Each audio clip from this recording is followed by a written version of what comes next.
instead of tossing and turning late at night. You might as well watch some instantly stress-relieving wilderness builds. They're a blessing for late-night insomniacs. Finish watching, and you're guaranteed to drift into sweet dreams. Today, I guess your right foot is resting on your left foot. If I guessed right, then I guessed right. If not, please leave a human interaction comment on the right. All right, no more nonsense. Let's jump straight into today's bedtime story. Cows can moo. Horses can smile. Workhorse message received. After hiking 2 kilometers on foot. Guangshen was drawn to this thick and sturdy Korean pine. Its interior space was not only very spacious, but could also completely hide a shelter inside the tree hollow. Even if bears showed up, it would be hard to spot. As the saying goes, the beginning is always the hardest. Before he even really started, the shovel handle was already done for. Fortunately, Guangsheng has excellent hands-on skills, so this kind of problem is no problem at all for him. After fixing it up, he continued digging downward with full force. Life is never smooth sailing. There are always some stubborn troublemakers blocking his way. So he simply uprooted the problem entirely. Since Guangshan often does excavation work, it didn't take much time at all to make the area in front of the entrance very spacious. Despite the shiny and attractive exterior of the pine tree, its interior was already badly decayed.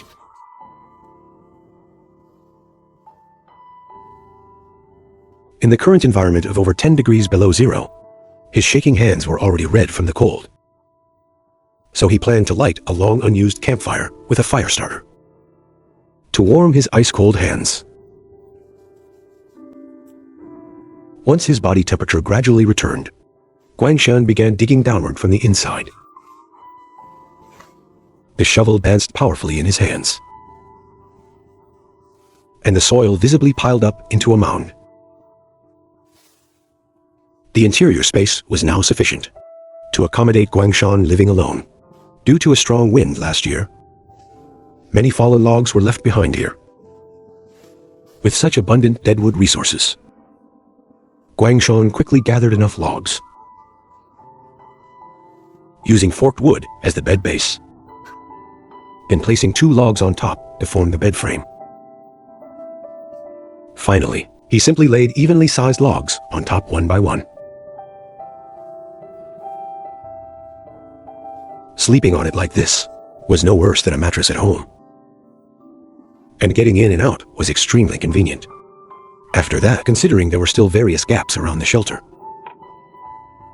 he used these perfectly sized logs to fill in the gaps.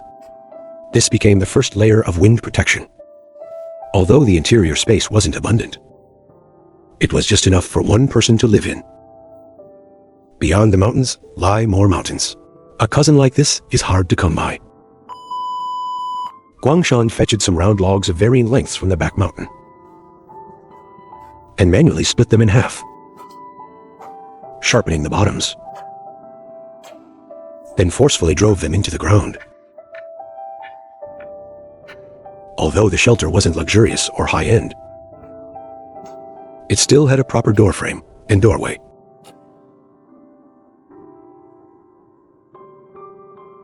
As for making a safe and reliable door, Guangshan already had a plan in mind.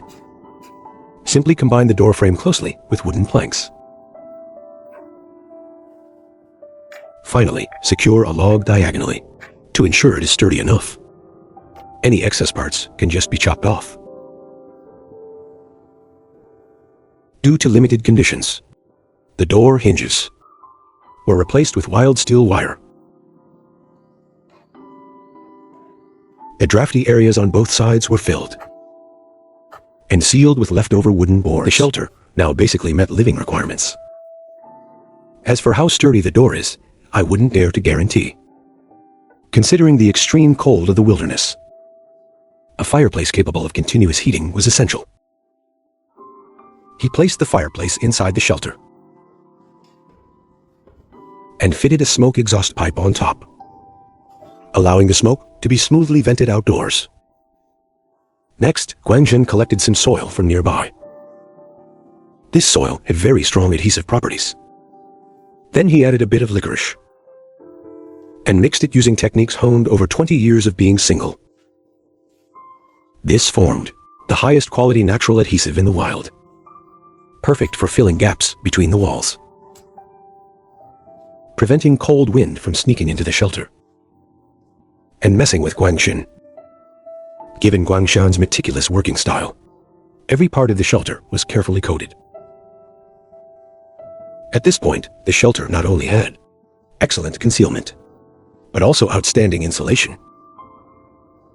You could sleep inside shirtless without feeling cold. Beyond the mountains lie more mountains. Being broke makes worries even worse. Guangshan poured some spring water into the kettle and placed it over the fire to boil. Then he poured himself a cup of fruit tea. Even without money, his heart felt content. After drinking, he could comfortably lie down and nap for a while.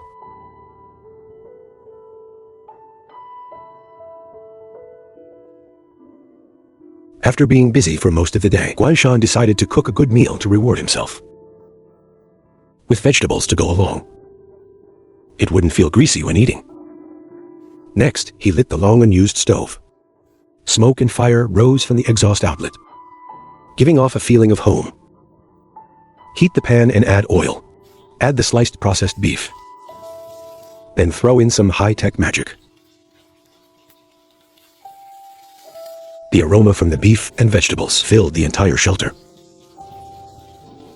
The pan-fried beef was placed into the burger, finally topped with refreshing tomatoes to cut the richness.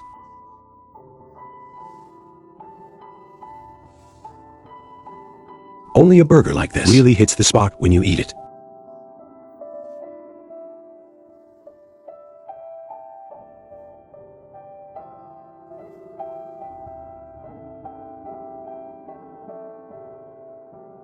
After eating and going out to chop wood, he was chased by a wild boar.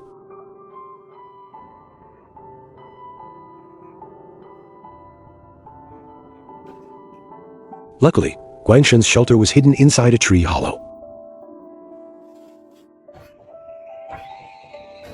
That's when he finally avoided danger. Otherwise, even an iron house couldn't withstand the boar's kick. Now he could peacefully drift into sleep.